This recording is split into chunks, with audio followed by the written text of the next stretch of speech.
మనం గత ఇంటర్వ్యూలో కొన్ని క్వశ్చన్స్ చేసుకున్నాము. సోషల్ మీడియాలో డీకేఆర్ మీద ఒక 8 రకాల ఆరోపణలు చేశారు. ఇప్పుడు ఆరోపణలన్నీ సమాధానం వచ్చినట్టేనంటారా? అంతే కదా, వాళ్ళు మాట్లాడిన మాటలు వాళ్ళు ఎన్ని రకాలుగా అంటే ఒక అవమానించాలో అన్ని రకాలుగా నన్ను అవమానించారు. అన్ని రకాలుగా సోషల్ మీడియాలో రోజు నన్ను డ్యామేజ్ చేయడానికి రోజు నా మీద వార్తలు పెట్టిండు. అన్ని పెట్టినప్పటికీ కూడా ప్రజల తీర్పు అనేది ఈరోజు వాళ్ళకి సమాధానం చెప్పింది. ఇంకొకటి, ఢిల్లీలో బీజేపీకి పూర్తి స్థాయి మెజారిటీ రాలేదు సంపూర్ణంగా, గత 2 దఫాలు వచ్చినట్టుగా.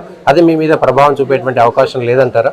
ఎలాంటి ప్రభావం చూపదు, దీనికి ఎలాంటి సంబంధం లేదు. మోదీ గారి నాయకత్వం మీద నమ్మకం ఉంది, ప్రజలకందరికీ కూడా, దేశ ప్రజలకందరికీ కూడా నమ్మకం ఉంది. అక్కడ ఎక్కడైతే సీటు తగ్గినాయో అక్కడ లోకల్గా ఉన్నటువంటి ఇష్యూస్ ఏమైనా ఉంటే పార్టీ వాటి మీద విశ్లేషణ చేస్తుంది. దాన్ని ఏ విధంగా ముందుకు తీసుకెళ్ళాలి. ఫైనల్ గా మంత్రివర్గంలో ఉండబోతున్నారా డీకేఆర్ నగర్? అది నా యొక్క చేతిలో లేనటువంటి విషయం, అది పార్టీ నిర్ణయం. Thank you DKR Nagar. ఇది ఖచ్చితంగా పాలమూరులో ఏదైతే సోషల్ మీడియాలో కాంగ్రెస్ పార్టీ చేసినటువంటి దుష్ప్రచారానికి ప్రజలే సమాధానం చెప్పారని డీకేఆర్ నగర్ చెప్తున్నారు.